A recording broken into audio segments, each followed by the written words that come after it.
Hardcore Lies.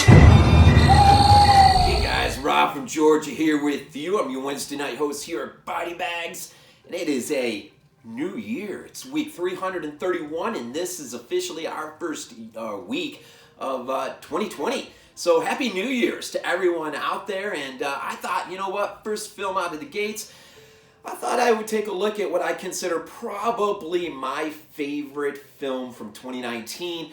Of course, you know, that goes not without saying, I haven't watched a lot from 2019, and so I'm sure there are films that perhaps might, put a smile on my face as much as this film did.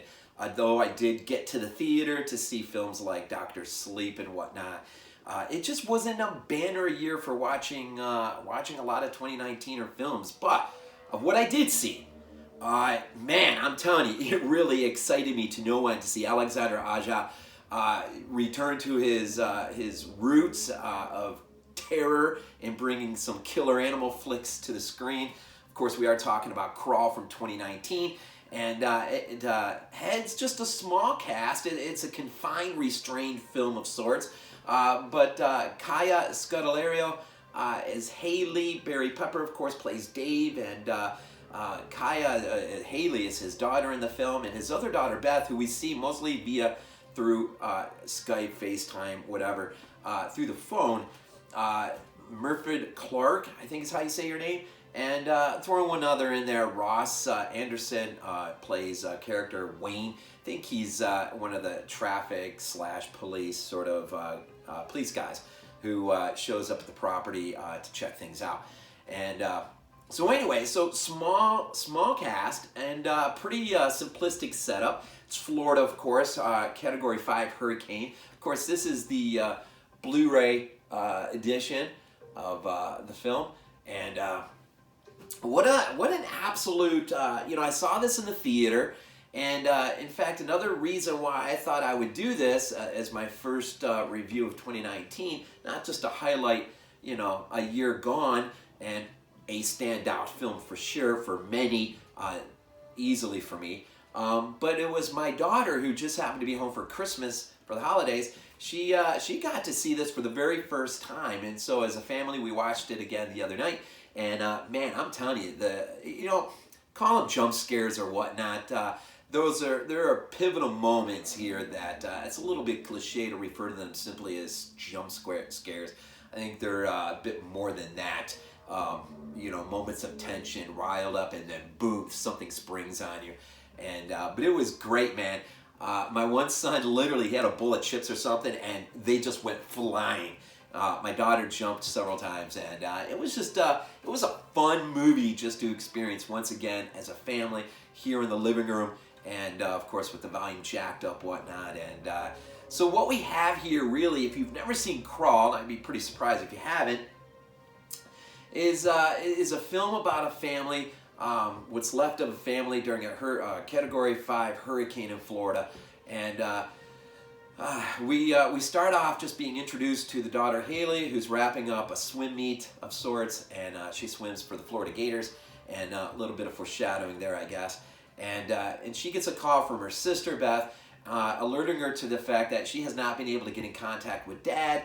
And so who lives right in the red zone, right in the area where the hurricane is going to be hitting full force. And so, Haley decides to go check and see if her dad is okay.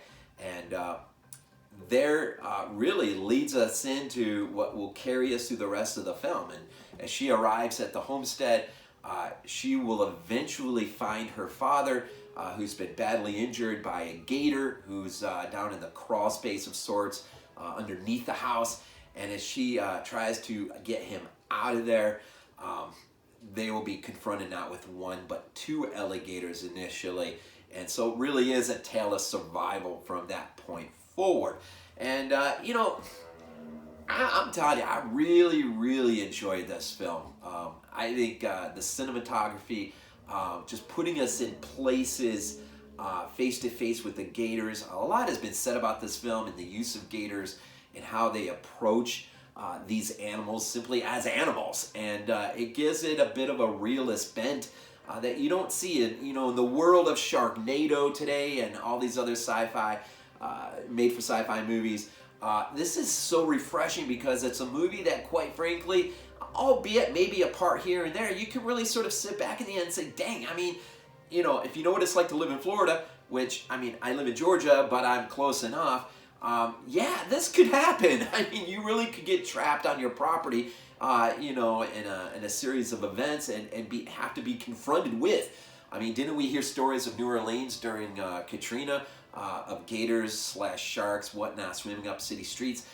This stuff can happen. I mean, when nature, when the environment sort of floods in to what we would think is our safe zone, a lot can go bad. A lot of bad can go wrong pretty quick.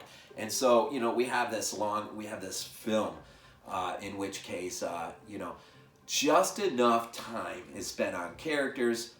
I felt for the characters. I mean, a lot, of course, in the whole film. The backdrop story, the broken marriage, where the daughters are sort of left. I mean, it all works for me. It all works for me. But the cinematography, I think his name is Maxim Alexandre. Man, his career started with High Tension back with Alexandre Aja back in 03. But man, this guy's a cinematographer, man. He spans Through the Hills Have Eyes in 06, The Crazies in 10, Maniac remake in 12. Of course, he is also the one who was the cinematographer for The Nun in 2018. So, I mean, quite an incredible career working the camera, at least within the genre, Maxim, that's how we say his name, has had. And he brings his A game to this film, I think. Just making you feel like you're part of the hurricane. The hurricane is about as dangerous as the gators are at points and throughout the film. And really, it is a struggle. It is a struggle of a daughter and a father trying to reconciliate their relationship in light of a broken marriage. One that really, I think, came as a shock as it comes after the kids leave home and go off to college or begin their life. And it really is, I mean, it goes you know, a bit of ways to show how relationships can be strained in light of these things that we know happen in life, unfortunately, and how valuable marriage is, not just when the kids are up and gone, but continuing onward, forward. It's a shame when these things crumble at times, because it does leave relationships definitely strained, if not broken at points. But of course, another highlight of this film is Sam Raimi, who acted as producer, working for the first time with Alexandre Aja. And so, man, I'm telling you, if we could get any more movies from these guys together as a producer-director duo, that would be pretty sick, as they say. But yeah, I mean, it's you know, for 2019, it's a standout. It was an enjoyable film. It was fun to see in the movie theater. It's fun to see another killer animal flick be taken serious, you know, and really, you know, make you feel for the characters, you know. So, I mean, yeah, so I mean, it's one of my favorites. In light of the few films that I did get to see over 2019, that were newer films, it was a fun film. But here we are in 2019, and as 2019 begins to unfold itself before us already, just one public announcement for anyone out there who's watching this video who has not pre-ordered or been or realized, but Blue Underground's forthcoming re-release or release of Lucio Fulci's House by the Cemetery is coming out, I think, in January. And there still may be time to pre-order that thing while the prices is somewhat low, so jump on that thing. But in light of 2020, you know, unfolding before us already here, it is the first. I was fortunate enough to upload my video on Christmas Day and say Merry Christmas. So here it is, New Year's Day. I say Happy New Year's. And enjoy the rest of this week's BodyBags, as well as all the major podcasts, including 22 Shots and Moods and Horror, as they look back at the year as it was 2019, and all the top 10s of 2019 that we'll see unfold before us all. Yeah, and look, we got a few days in the playoffs in, and my Bills are one of 12 teams that'll be fighting for a shot at the Super Bowl.